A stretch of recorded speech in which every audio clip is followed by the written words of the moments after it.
사장님들의 생존 본능이라 프랜차이즈 안 할래요. 일단 이거를 보시죠. 서울에서 말입니다. 외식 점포 중 프랜차이즈 비중입니다. 16.4%밖에 안 됩니다. 쭉쭉 떨어지고 있어요. 세상에나 어떻게 이런 일이 벌어지죠? 일반적으로 말입니다.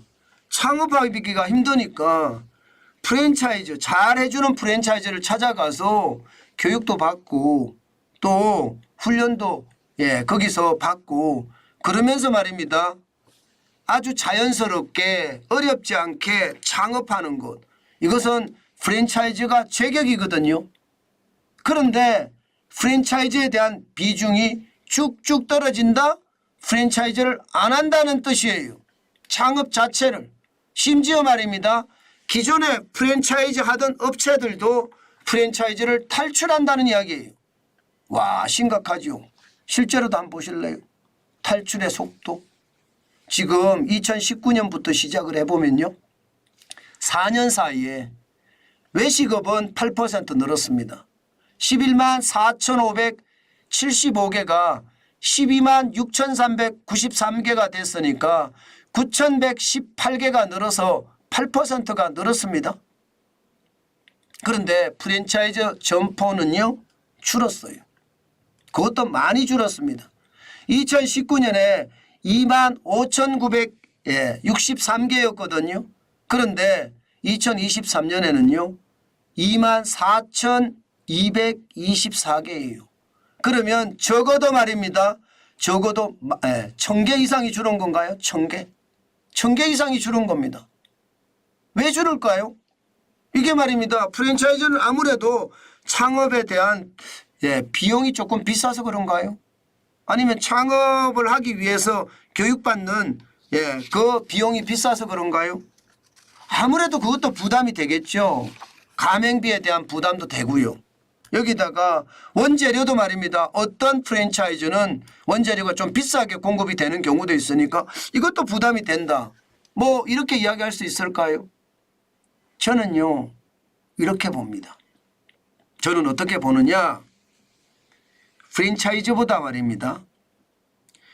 사람들은 이야기가 있는 것을 좋아합니다.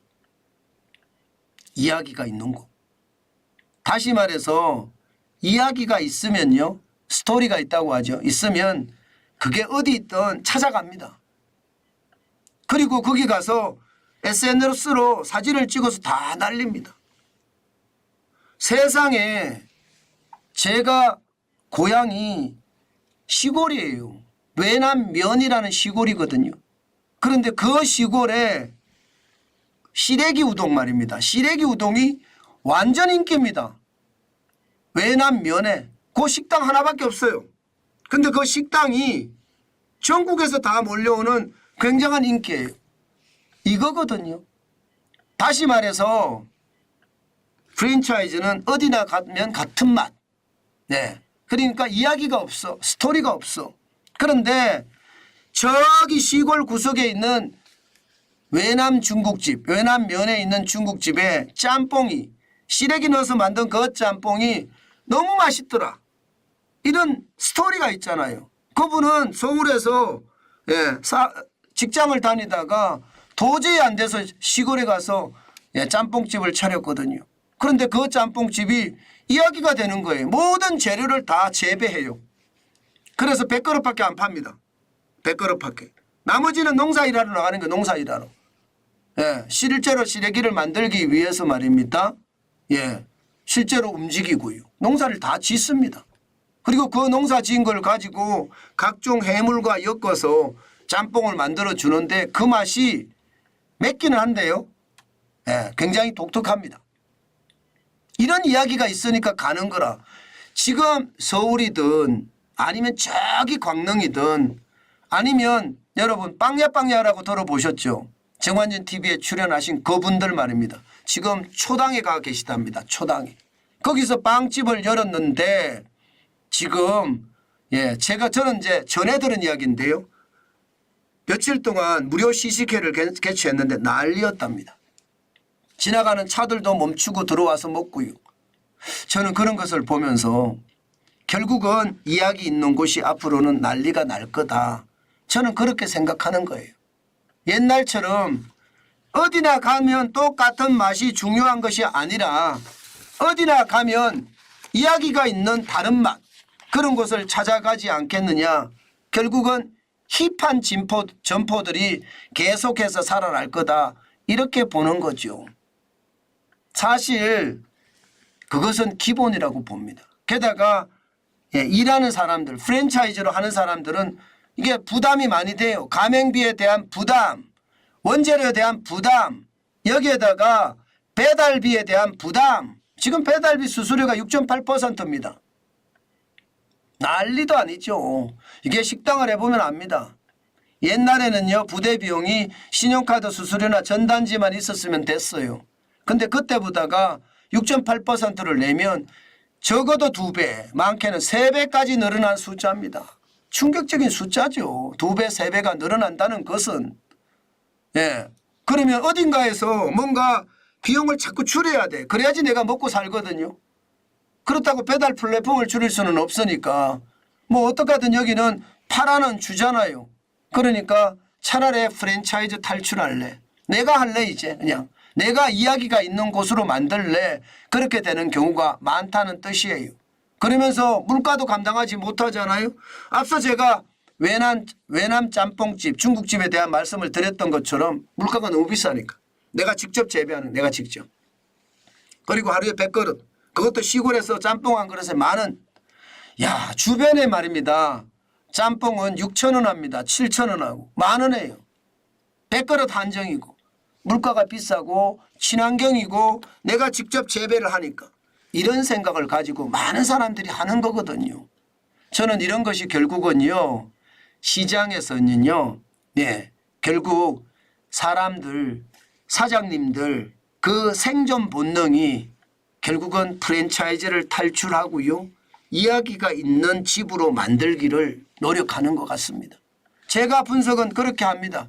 프랜차이즈가 갑자기 줄어드는 것, 뭐 기본적으로 말입니다. 예, 기본적으로 최저임금이 오르고 이게 비용이 많이 들어간 탓도 있습니다. 지금 최저임금 엄청 올랐잖아요. 거기다 가맹비까지 내야 돼. 게다가 원료까지도 원재료까지도 좀 비싸.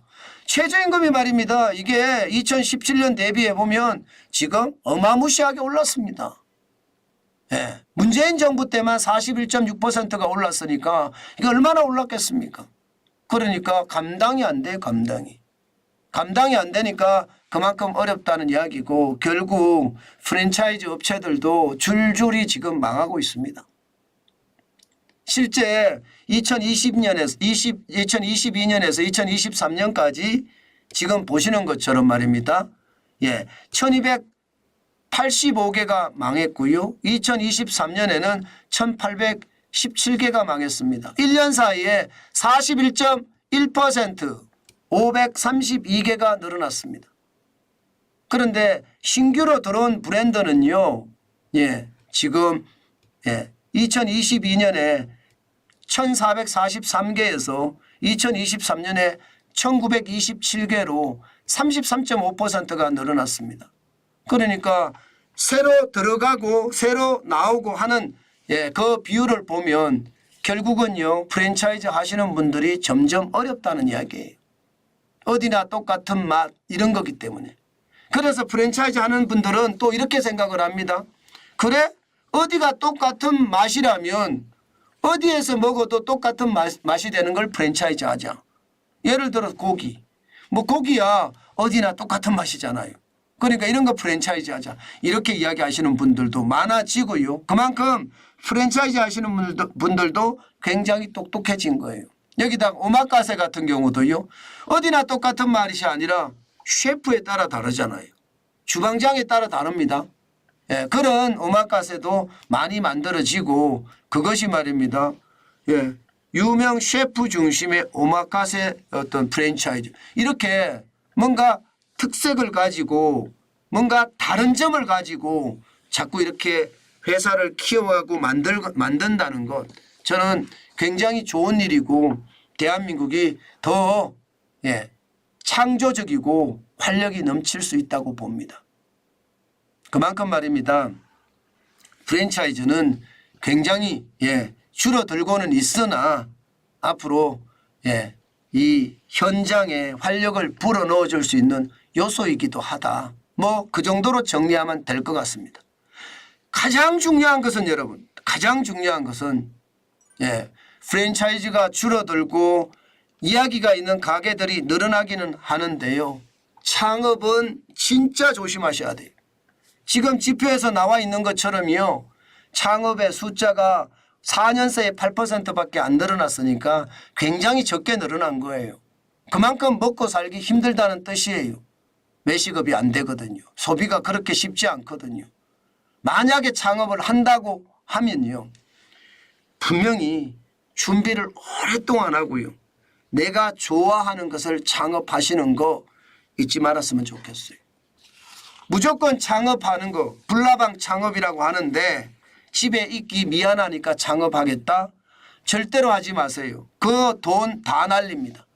제발 불나방 창업, 묻지마 창업은 안 했으면 좋겠단 말을 마지막으로 드립니다.